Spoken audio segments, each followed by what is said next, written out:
नमस्कार दर्शकों, खबरों की खबर का सच कार्यक्रम में आप सभी का एक बार फिर से स्वागत है। दोस्तों, आज के कार्यक्रम में हम देश दुनिया में साल दर साल गंभीर हो रहे जल संकट के बारे में चर्चा करेंगे और साथ ही जानेंगे कि किस प्रकार इस विशाल जल संकट की समस्या से निजात पाया जा सकता है। तो चलिए शुरू करते हैं आज का खास कार्यक्रम खबरों की खबर का सच।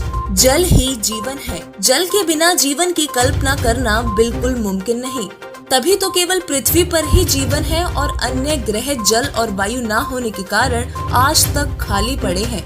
मानव शरीर में लगभग 60% जल होता है, मस्तिष्क में 85% जल है, रक्त में 79% तथा फेफड़ों में लगभग 80% जल होता है। तो ऐसे में ये साफ हो जाता है कि पानी से बने शरीर के लिए पानी कितना आवश्यक है। आइए बात करते हैं पृथ्वी पर कितना प्रतिशत जल उपलब्ध है। पृथ्वी की सतह लगभग 75% जल से भरी है, लेकिन इसका 97% समुद्रों में है तथा पृथ्वी का केवल 3% जल ही पीने के लिए इस्तेमाल किया जाता है। वहीं इसका अधिकतर हिस्सा या तो ध्रुवीय हिमटॉप के ऊपर जम जाता है या मृदा में मिल जाता है।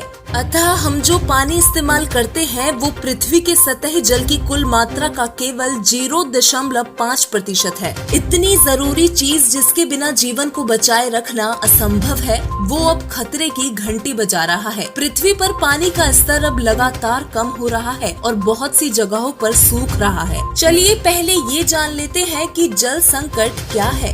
एक क्षेत्र के अंतर्गत जल उपयोग की मांगों को पूरा करने हेतु उपलब्ध जल संसाधनों की कमी को ही जल संकट कहते हैं। आम भाषा में समझें तो जल संकट उस आपदा को कहते हैं जहां पानी की किल्लत महसूस की जाती है। यदि हम देश दुनिया पर मंडराते जल संकट से होने वाले प्रभावों पर नजर डालते हैं तो ये पता चलता है कि इससे पूरी पृथ्वी त्रस्त है। विश्व बैंक के मुताबिक भारत ही नहीं बल्कि विश्व के सभी महाद्वीपों में रहने वाले लगभग 2.8 बिलियन लोग प्रत्येक वर्ष कम से कम 1 महीने जल संकट से प्रभावित होते हैं। तो वहीं लगभग 1.2 बिलियन से अधिक लोगों के पास पीने हेतु स्वच्छ जल की सुविधा तक उपलब्ध नहीं है। यदि हम जल संकट की वैश्विक स्थिति पर गहरी नजर डालें तो पता चलता है कि जल संकट जैसी आपदा से लगभग हर एक देश प्रभावित है। क्या आप जानते हैं कि लंबे समय तक जल संकट की चेतावनी को अनसुना किया गया? भारत के चेन्नई जैसे कई अनेक शहरों में पानी की भयंकर कमी ने हमारे देश में जल संकट की तरफ एक बार फिर से लोगों का ध्यान खींचा है। हालांकि जानवर, पर्यावरणविद और स्वयंसेवी संगठन काफी वक्त से भारत में आने वाले जल संकट के बारे में जोर शोर से बता रहे थे, लेकिन उनकी चेतावनी को तब तक किसी ने तवज्जो नहीं दी जब तक देश के बड़े शहरों के नलों का पानी सूख नहीं गया। पिछले कुछ दशकों से देखा जा रहा है कि बरसात के मौसम में लगातार बाढ़ आ रही है और बरसात के बाद सूखा पड़ रहा है। वहीं पहले के मुताबिक अब देश दुनिया में इतनी बरसात नहीं होती। शोधकर्ताओं के मुताबिक पहले के मुकाबले अब लगभग 10 गुना कम वर्षा होने लगी है।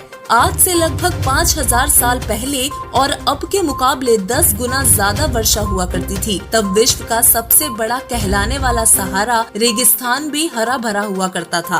बाद में सूखे के कारण यहाँ बसे लोगों को पलायन करना पड़ा। चलिए अब विचार करके देखते हैं कि हम कैसे गंभीर जल संकट की समस्या से निपट सकते हैं। दोस्तों, पवित्र गीता जी अध्याय नंबर 3 के श्लोक 14 और 15 में कहा है कि सर्व जीव अन्न से उत्पन्न होते हैं।